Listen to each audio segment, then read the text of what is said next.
pertemuan 1 tentang reformasi manajemen keuangan. Saya Mahroji.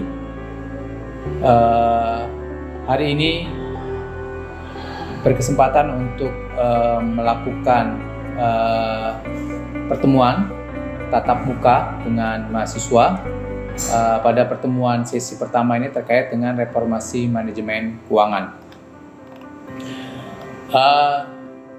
Dalam capaian pembelajaran, yang pertama adalah mahasiswa dapat memahami perbedaan akuntansi manajemen dan dalam sektor private dan publik.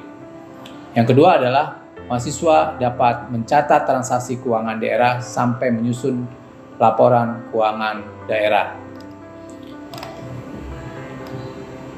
Adapun misi yang terkait dengan misi perguruan tinggi adalah menjadi perguruan tinggi yang berkelas dunia berbasis intelektualitas, kreativitas, dan kewirausahaan yang unggul dalam mutu pengelolaan dan hasil pelaksanaan Tridharma Perguruan Tinggi. Misi dari Universitas Unggul yang pertama adalah menyelenggarakan pendidikan tinggi yang bermutu dan relevan. Yang kedua, menciptakan suasana akademik yang kondusif. Yang ketiga, memberikan pelayanan prima kepada seluruh pemangku kepentingan. Adapun materi kita selama 1 semester ini adalah terkait dengan pertama adalah manajemen keuangan daerah dan reformasinya. Yang kedua, akuntansi keuangan daerah bagian dari manajemen keuangan daerah. Yang ketiga, akuntansi keuangan daerah bagian dari akuntansi. Yang keempat, sistem pencatatan akuntansi keuangan daerah bagian pertama. Yang kelima, nanti kita juga belajar terkait dengan sistem pencatatan akuntansi keuangan daerah dalam bagian kedua. Dalam pertemuan ke-6, nanti kita juga akan membahas terkait dengan akuntansi rekening dalam laporan keuangan daerah. Dan pertemuan 6 dan 7 ini dibagi menjadi 2 topik. Selanjutnya setelah ujian tengah semester, nanti kita di sesi 8 akan belajar terkait dengan perusahaan umum milik daerah. 9. Cara menyusun laporan keuangan daerah. 9 dan 10 ini masih kita membicarakan terkait dengan cara penyusunan laporan keuangan daerah. Nah, di topik 11 dan 12 nanti kita mempelajari terkait dengan manfaat laporan keuangan daerah. Yang ke-13 terakhir yang terkait dengan siklus dan standar akuntansi pemerintahan daerah. Jadi 13 dan 14 ada 2 topik yang sama yang saling berkaitan dan berkesinambungan. Dalam akuntansi sektor publik ini, pertama buku yang kita gunakan adalah dari Profesor Dr. Madiasmo yang berjudul Otonomi dan Manajemen Keuangan Daerah. Ya. Yang kedua adalah masih buku referensi dari Profesor Dr. Madiasmo tahun 2018 terkait dengan akuntansi sektor publik yang diterbitkan oleh Andi Yogyakarta. Selain itu juga para mahasiswa diharapkan membaca peraturan pemerintah nomor 12 tahun 2019 tentang pengelolaan keuangan daerah. Juga harus membaca terkait dengan Undang-Undang nomor 33 tahun 2004 tentang perimbangan keuangan dan keuangan antara pemerintah pusat dan pemerintahan daerah. Yang kelima, teman-teman juga harus mempelajari terkait dengan Undang-Undang nomor 23 tahun 2014 tentang pemerintahan daerah. Tambahan lampiran lembaran negara Republik Indonesia nomor 5587. Ada juga buku referensi yang lain yang dikarang oleh Soleh, Kabib, dan Heru tentang pengelolaan keuangan dan aset daerah yang diterbitkan oleh Fokus Media Bandung. Yang terakhir, teman-teman mahasiswa Saya berharap juga mempelajari terkait dengan akuntansi sektor publik, akuntansi keuangan daerah yang dikarang oleh Abdul Halim, edisi keempat, penerbit Salemba 4. Pada perkuliahan 1 semester ini mengenai sistem penilaian kehadiran 10%, UTS 25%, UAS 25%, kuis dan tugas 20%, ada tugas besar 20%. Nah, kemampuan akhir yang diharapkan dari pertemuan mata kuliah akuntansi sektor publik ini adalah yang pertama, diharapkan memahami karakteristik dari manajemen keuangan daerah di era pra-reformasi. Yang kedua, manajemen keuangan daerah pasca reformasi. Yang ketiga, tentang reformasi lanjutan. Baik, mungkin itu saja yang perlu saya sampaikan tentang pengenalan akuntansi sektor publik.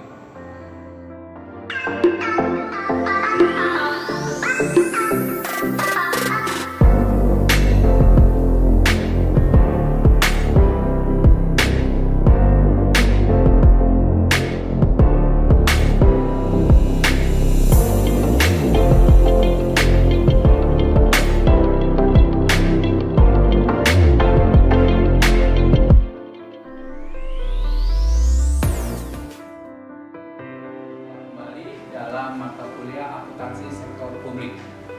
Pada hari ini teman-teman akan belajar terkait dengan reformasi manajemen keuangan daerah. Ya, jadi semenjak reformasi digulirkan tahun 1998 yang diinisiasi oleh mahasiswa, ini akuntansi sektor publik sudah melakukan sebuah akselerasi terkait dengan bagaimana pelaporan keuangan daerah maupun BUMN, BUMD dilakukan secara transparan, akuntabel, agar bisa melaksanakan ketentuan sesuai dengan ketentuan yang berlaku. Kita belajar terkait dengan akuntansi sektor publik ini adalah terkait dengan bagaimana penggunaan anggaran, ya, anggaran di pemerintahan. Kalau kita ketahui bahwa anggaran itu adalah semua dari mana? Anggaran itu dari anggaran pendapatan belanja negara. Sumbernya dari mana? Dari pajak. Nah, hal itulah yang menjadi pertanggungjawaban seorang akuntan.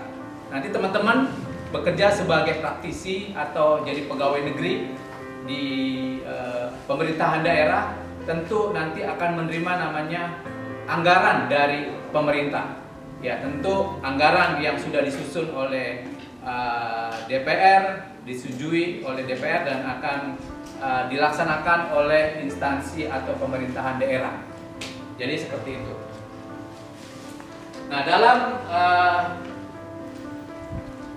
pencapaian pelajaran ini yang pertama adalah mahasiswa dapat memahami terkait dengan perbedaan akuntansi manajemen dalam sektor privat dan publik. Jadi yang kita belajar hari ini sektor publik atau sektor privat. Sektor publik. Yang mana kalau saya sebut misalnya PT Indofood Sukses Makmur itu perusahaan publik atau perusahaan privat? Publik. Publik atau privat? Apakah PT Sukses Makmur itu mendapatkan anggaran belanja dari negara? Enggak. Privat. Tidak. Jadi dia perusahaan apa? Privat. Perusahaan swasta. Ya. Kalau yang termasuk dengan sektor privat adalah sektor yang dibangun oleh swasta yang tidak menggunakan anggaran belanja negara. Yang terkait dengan publik adalah semua dana-dana yang diambil dari APBN dan APBD. Ya, jadi negara itu mempunyai sumber pendapatannya dari pajak. Nah, pajak itu nanti diturunkan dalam sebuah program kerja, program kegiatan. Nah, itu nanti teman-teman kalau bekerja di misalnya di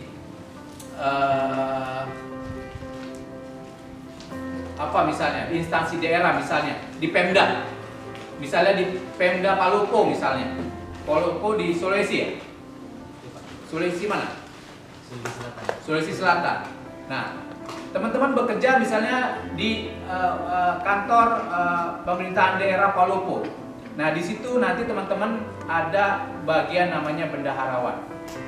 Ya, nanti dia mencatat terkait dengan kegiatan keluar masuknya uang. Nah, semua kegiatan itu harus dipertanggungjawabkan. Nah, nanti dipertanggungjawabkan ke publik lagi.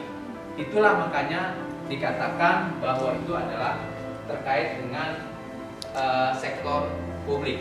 Yang kedua adalah mahasiswa dapat mencatat transaksi keuangan daerah, ya, menyusun laporan keuangan daerah. Jadi kalau laporan keuangan daerah itu berbeda apa sama dengan laporan keuangan swasta? Kalau swasta pendapatan dari mana? Dari penjualan, dari aktivitas usahanya. Kalau Pemda Palopo tadi di Sulawesi Selatan pendapatannya dari mana? Dari anggaran pendapatan daerah. Salah satunya adalah dari apa? Pajak. Pajak daerah. Kalau pajak nasional itu apa? Pajak yang dilakukan nasional apa misalnya? PBB. Kalau PBB itu biasanya buat siapa? Biasanya PBB yang dipungut oleh daerah.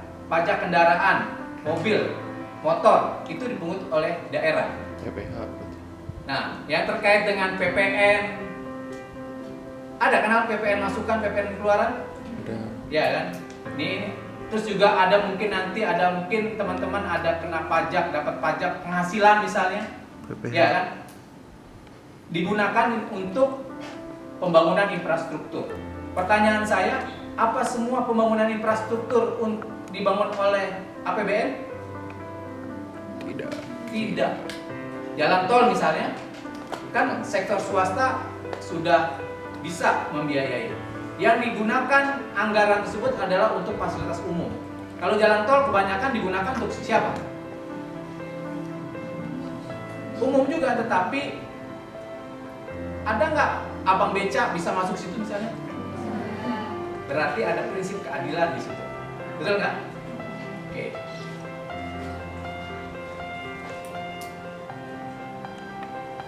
Nah, ini terkait dengan misi kampus Esa Unggul menjadi perguruan tinggi yang kelas dunia berbasis intelektual, kreativitas dan kewirausahaan. Dan visinya adalah menyelenggarakan pendidikan tinggi yang bermutu, terus menciptakan suasana akademik yang kondusif, memberikan pelayanan prima kepada seluruh pemangku kepentingan. Nah, ini adalah materi kita sesi 1 sampai 7. Jadi teman-teman nanti di sini akan belajar terkait dengan manajemen keuangan daerah dan reformasinya. Yang kedua, sesi kedua adalah terkait dengan akuntansi keuangan daerah, bagian dari manajemen keuangan daerah. Jadi kita belajar tentang akuntansi, ya, tentang akuntansi. Jadi nanti terkait dengan bagaimana mengelola pendapatan itu, pemasukan itu seperti apa, pengeluarannya bagaimana, pertanggungjawabannya bagaimana. Tentu dicatat melalui jurnal. Sama kan? Ketika proses akuntansi dimulai dari apa? Dari transaksi. Terus setelah diklasifikasi masuk ke benar kan? Setelah ada transaksi kan kita mikir nih, ini buat apa? Jadikan aset, jadikan beban, atau jadikan pendapatan, betul kan? Kalau kita misalnya beli mobil seharga 600 juta, mobil Fortuner, itu kan kita akan mengklasifikasikan dia sebagai aset, apa sebagai biaya, atau sebagai pendapatan misalnya, ya kan? Kalau dia sebagai aset, tentu dia adalah perusahaan yang bergerak di bidang tambang misalnya. Tetapi kalau dia jual mobil, dia masuk ke mana? Jual beli mobil. Masuk ke pembelian. Masuk ke HPP nanti. Betul kan? Dia beli 600 juta, dia jual 650 misalnya. Nah, itulah perbedaan-perbedaan yang terkait dengan pencatatan. Dan seterusnya sampai pembuatan laporan keuangan. Nanti sampai diposting ke buku besar, pembuatan laporan keuangan, neraca saldo, dan sampai seterusnya. Nah, yang ketiga kita juga terkait tentang akuntansi keuangan daerah, bagian dari akuntansi. Jadi pekerjaan yang terkait dengan sektor publik nanti teman-teman di akuntansi itu banyak sekali. Ya, kalau di pemerintahan Menteri Keuangan itu Sri Mulyani, dia adalah seorang akuntan. Dia jurusan akuntansi. Ya, dia jurusan akuntansi. Makanya dia sekarang bisa bikin neraca Indonesia. Berapa aset Indonesia? Berapa utang Indonesia? Berapa piutangnya tagihan kita? Berapa total aset secara keseluruhan? Berapa modalnya? Berapa ekuitas? Sekarang Bu Sri Mulyani, Menteri Keuangan kita, sudah mampu membuat laporan keuangan. Dulu itu tidak teridentifikasi asetnya, mungkin di Palopo ada berapa yang punya negara, itu tidak tercatat, tapi sekarang sudah terdata secara baik. Nah, jadi asetnya apakah lebih besar? Saya pun kalau lihat mungkin di laporan setiap 17 Agustus, mungkin kalau itu bisa dilihat terkait dengan neraca keuangan Indonesia. Biasanya yang keluar adalah terkait dengan neraca perdagangan, ekspor kita bagaimana, impor kita bagaimana, pendapatan kita bagaimana, pendapatan APBN terkait dengan itu. Nah, sampai nanti di pertemuan sesi 5 dan 6 kita masih bicara tentang sistem pencatatan dan sistem rekening dalam laporan keuangan. Nah, setelah UTS, teman-teman akan belajar tentang BUMD. Apa BUMD?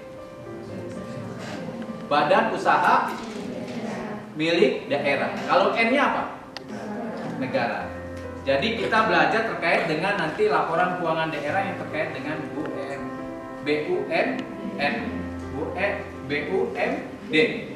Ya, jadi yang ke-9 nanti juga kita bicara terkait dengan cara penyusunan laporan keuangan daerah. Jadi teman-teman, pada prinsipnya penyusunan laporan keuangan daerah hampir-hampir sama dengan yang pada umumnya yang teman-teman pelajari, yang terkait dengan penjurnalan dan segala macam. Nah, cuman akan tetapi pendapatannya dia tidak hasil dari penjualan, ya. Tapi ada nggak pemerintahan daerah? Garuda BUMN apa bukan? Yuk.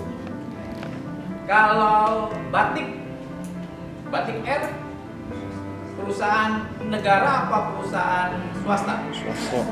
Swasta. Karena dia tidak dipunya oleh daerah manapun juga, ya kan? Jadi seperti itu.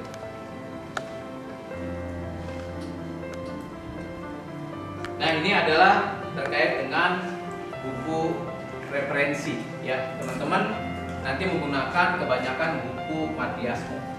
Ya, jadi kalau kita lihat di sini adalah ini terkait dengan buku-buku otonomi dan manajemen keuangan, ada juga terkait dengan akuntansi sektor publik, ada juga tentang undang-undang. Jadi kalau kita belajar tentang akuntansi sektor publik, kita juga belajar terkait dengan otonomi daerah. Kita belajar tentang pemerintahan daerah.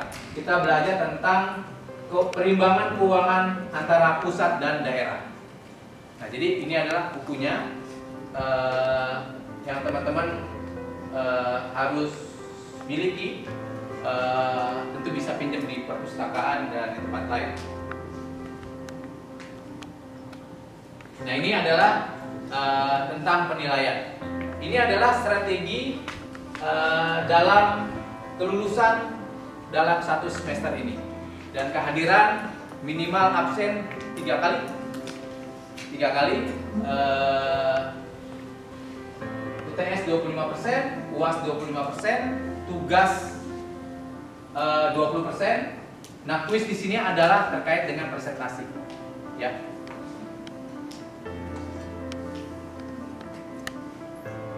Nah, ini diharapkan dengan adanya mata kuliah ini adalah nanti teman-teman mampu memahami karakteristik terkait dengan manajemen keuangan daerah di era pra-reformasi maupun sesudah reformasi dan reformasi yang masih berkelanjutan.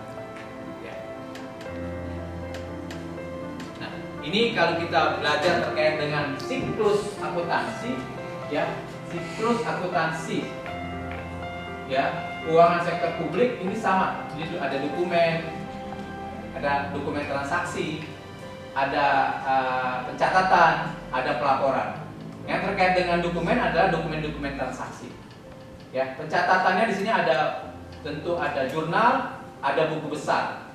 Ya, nanti dari transaksi ini ada juga terkait dengan pencatatan penggolongan buku pembantu. Nah, disinilah baru kita nanti membuat terkait dengan pelaporan.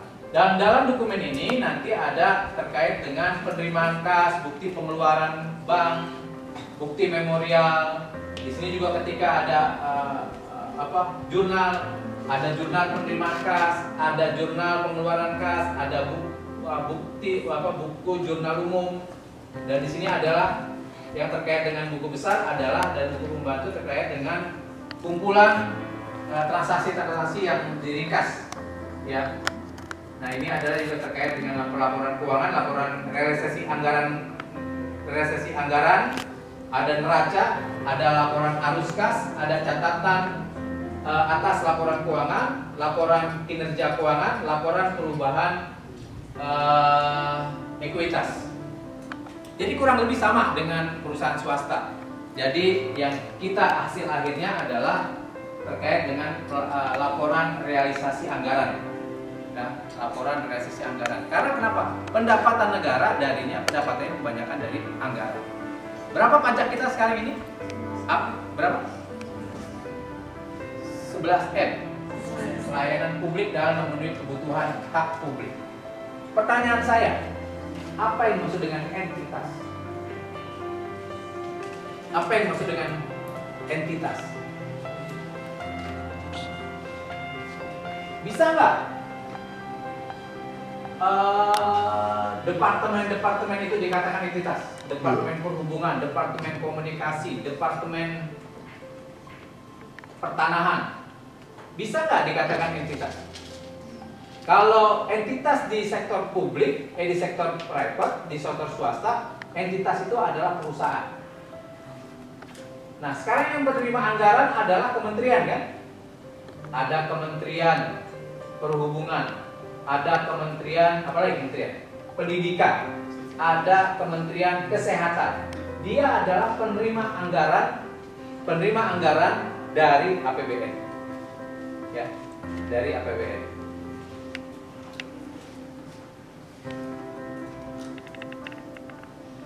Nah, jadi peran akuntansi sektor publik ini adalah pertama adalah peran perencanaan strategik. Yang kedua adalah memberikan informasi biaya. Yang ketiga adalah penganggaran. Yang keempat adalah penentuan biaya pelayanan dan penentuan pelayanan. Yang terakhir adalah penilaian kinerja. Oke, sampai di sini ada pertanyaan? Ada yang ingin bertanya? Apa sudah jelas? Apa masih bingung? Oke, saya lanjutkan. Sekarang kedudukan akuntansi publik dan keuangan daerah adalah, kalau kita lihat ini adalah akuntansi komersial dan akuntansi sektor publik. Ya, sektor publik di sini ada pemerintah, ada sosial, ada pemerintah ini ada pusat dan daerah ini ada kota dan kabupaten. Nah, jadi kedudukan akuntansi ini memiliki peranan yang sangat penting sekali. Jadi teman-teman, memilih jurusan akuntansi adalah jurusan yang tepat. Karena apa? Ini skill. Nggak semua orang bisa membuat laporan keuangan, betul? Anak manajemen bisa nggak bikin membuat laporan keuangan? Nggak bisa. Jadi teman-teman tinggal nanti menambahkan skill terkait dengan akuntansi. Kalau nanti memang berminat di pemerintahan pusat maupun daerah atau kementerian, teman-teman harus belajar terkait bagaimana tentang pola penganggaran. Ya, itu berbeda dengan perusahaan swasta kan? Kalau perusahaan swasta pendapatan dari penjualan. Kalau kementerian dan lain-lain dia dapatkan dari anggaran budgeting dari negara. Ya, nanti direalisasikan dalam bentuk kegiatan-kegiatan yang dikelola oleh kementerian itu sendiri.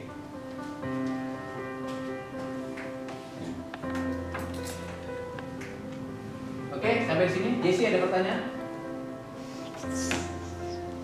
Yang lain ada pertanyaan? Boleh bertanya? Apa aja juga boleh terkait dengan sektor publik. Apa mau tanya akuntansinya? Siti, saya akan tanya ke kamu. Kalau kamu berasal dari mana? Tangerang. Oke. Pemerintahan Tangerang pendapatan asli daerahnya apa? Pajak daerah. Kan semua kita kena pajak kan? Kita makan di restoran kena pajak makanan, namanya pajak pembangunan PB1. Kita beli barang ada namanya PPN 11%. Ketika kita beli tanah kita kena pajak juga. Ketika kita beli tanah, punya tanah, kena PBB-nya. Ketika kita bayar STNK ada pajaknya juga. Jadi semua pendapatan negara itu adalah tercermin dalam pendapatan-pendapatan yang dilakukan oleh negara kepada kita. Salah satu contohnya adalah pendapatan asli Tangerang adalah salah satunya. Nah, ini ada organisasi yang terkait dengan organisasi pemerintah. Kalau ini komersial, SHK. Ya, jadi seperti itu. Oke, ada pertanyaan? Ya, Pak. Kenapa sih anggaran kita nih, anggaran negara suka dikorupsi? Oke, baik. Terima kasih. Siapa namanya? Bintang. Bintang. Oke. Karena negara kita mempunyai pagu anggaran yang besar sekali, sekitar 5 ribuan triliun. Nah, ini terkait dengan korupsi adalah sebuah fenomena yang terjadi di negara kita. Kalau kita lihat banyak di tahun-tahun mungkin 2016, sebelum 2014 banyak zamannya Presiden SBY banyak yang ketangkap terkait dengan KPK. Nah, ini adalah sebuah proses akuntabilitas terkait laporan keuangan. Karena kenapa? Korupsi bisa terjadi karena kesempatannya juga terjadi. Karena kenapa? Ketika kita melakukan anggaran itu tidak dilaksanakan secara baik, tidak dilakukan secara transparansi, sehingga yang tadi misalnya digunakan untuk pembangunan jalan, tapi kalau kita lihat di TV-TV, fenomena yang terjadi bahwa jalan itu tidak sesuai dengan spesifikasinya. Nah, spesifikasi itulah terjadi kerawanan untuk dikorupsi, terutama lemahnya pengawasan. Ya, lemahnya pengawasan dari stakeholder yang ada. Yang kedua adalah kesempatan bermain antara para pihak yang punya kepentingan, dari pembuat anggaran, pelaksana anggaran, pengawas anggaran, sampai mungkin sampai aparatnya. Nah, ini kemungkinan terjadi karena proses tersebut. Nah, jadi bagaimana nanti APBN supaya tidak dikorupsi dan segala macamnya? Ini teman-teman perlu sekarang sudah ada pengaduan masyarakat di pemerintah. Itu mungkin bisa diefektifkan, KPK lebih dikuatkan lagi, polisi, kejaksaan, agar bisa lebih dimaksimalkan perannya dalam pengawasan. Ya, terutama kita sebagai anak akuntansi, pengawasan pembangunan terkait dengan anggaran itu dikelola secara baik, transparan, akuntabel dan segala macam, itu juga perlu teman-teman harus melihat laporan itu benar-benar dilihat secara detail. Mungkin itu jawabannya, Bintang. Ya, terima kasih, Pak.